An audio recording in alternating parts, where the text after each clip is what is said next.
Bonjour, nous sommes au Polyglot Gathering et j'ai rencontré Guillaume qui vient de la Belgique et qui va nous parler un petit peu de son parcours. Guillaume, est-ce que tu peux te présenter?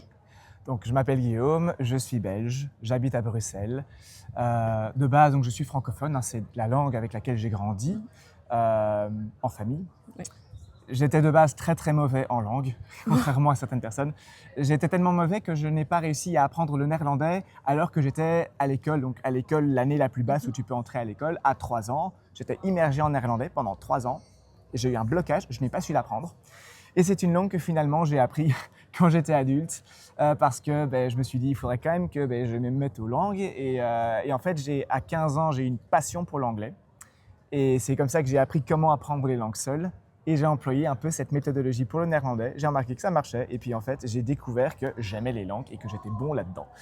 Et voilà, ça a continué pendant des années jusqu'à aujourd'hui. Et c'est une passion maintenant Voilà. d'apprendre différentes langues parce qu'on voit ici que Ouais. tu en parles pas mal déjà. Ouais. Et justement, tu parles du néerlandais, donc ça c'est très intéressant. Est-ce que tu peux nous expliquer un peu comment ça fonctionne en Belgique? Est-ce que, vu que tu habitais à Bruxelles, est-ce que tout le monde est obligé d'apprendre le néerlandais?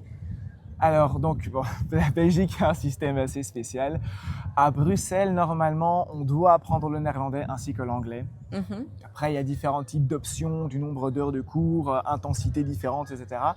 Mais à Bruxelles, oui, tu es censé apprendre les deux langues à des âges différents.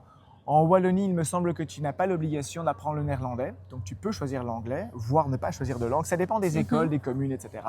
En Flandre, par contre, ils ont un système encore différent et là, il me semble qu'ils doivent apprendre les deux langues. Et en général, ça se passe un peu mieux qu'en Wallonie. Enfin, voilà, Oui. le système Donc, scolaire est pas c'est le un même. système scolaire qui est plutôt bilingue à Bruxelles. Ça dépend des écoles en fait. On pourrait penser qu'à Bruxelles, ça marche très bien, etc. C'est ce que les gouvernements voudraient obtenir, mais en fait, il n'y a pas tellement de Bruxellois ou de Belges francophones qui parlent bien le néerlandais. Et l'inverse, Et ouais, des Flamands qui parlent en fait, avant, les français. néerlandophones avaient une meilleure formation linguistique, mais récemment, ça a changé. Et en fait, l'anglais, ça se passe. Hein. En Flandre, ça marche très bien parce que souvent, ils ont des films en anglais Oui. qui sont ensuite sous-titrés. Sous-titrés. Alors qu'à Bruxelles ou en Wallonie, on emploierait plutôt un doublage. Et là, la qualité d'apprentissage, évidemment, est bien plus faible puisque Pardon, il y a une voiture qui passe. parce que tu as un doublage et donc en fait tu entends la langue que tu comprends, donc le français, et en fait l'anglais tu n'entends même pas. Ça c'est vraiment une d'accord. différence assez notable entre la Flandre qui a une culture différente où tu as vraiment du sous-titrage et pas de doublage, et Bruxelles voire la Wallonie. Oui, donc c'est assez particulier. Enfin, ça dépend. C'est comme s'il y avait plusieurs systèmes dans un même pays. C'est un peu ça. Oui. C'est un peu Donc ça dépend où tu es né, où tu habites. Ça dépend Tu de vas où avoir tu plus de français ou plus de néerlandais et plus ou moins de l'anglais. Et ça dépend aussi de la culture dans la famille qui Oui, évidemment ça est aussi. influencée par la culture de où tu habites, dans quelle ville tu habites. Justement. Donc c'est tout à fait. assez hétérogène en fait. Super. Alors donc le français est ta langue maternelle, Voilà. même si le néerlandais a pris beaucoup de place quand tu étais tout petit. Mhm. Est-ce qu'il y a un mot typique belge que tu voudrais nous partager? Alors, bon, niveau des expressions, je vais peut-être pas le faire parce que c'est des expressions qui sont peut-être pas très correctes. Mais il y a un mot qui est utile et qui est tout à fait correct et que les Français n'emploient pas et qui est très très belge, et c'est le mot dracher. C'est un verbe, dracher. Et dracher, ça veut dire quand ça pleut très fort. On aurait d'autres expressions en français comme il pleut des cordes, il Le pleut de vache qui pisse. Voilà. Mais dracher est typiquement belge. Comment c'est créé, depuis quand? Aucune idée. Mais c'est une expression que moi j'emploie souvent. Et ce qui est drôle, c'est que quand je croise des Français et que j'emploie cette expression de manière assez naturelle, ils sont là, mais qu'est-ce qu'il veut dire? Ah, tu viens de la Belgique. Voilà. Et là, ils remarquent parfois que je viens de Belgique. Oui, Ouais. parce que forcément, est-ce qu'il y a des accents aussi? Enfin, l'accent français, l'accent belge, est-ce qu'ils diffèrent énormément? Pour vous, les Belges, vous trouvez qu'il y a une forte différence au niveau des accents ou Alors, je pense que c'est très, très régional. Ouais.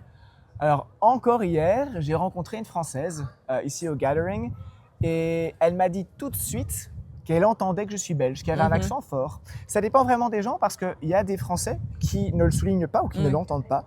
Des fois, je n'entends absolument pas d'accent spécifique quand je parle avec des Français.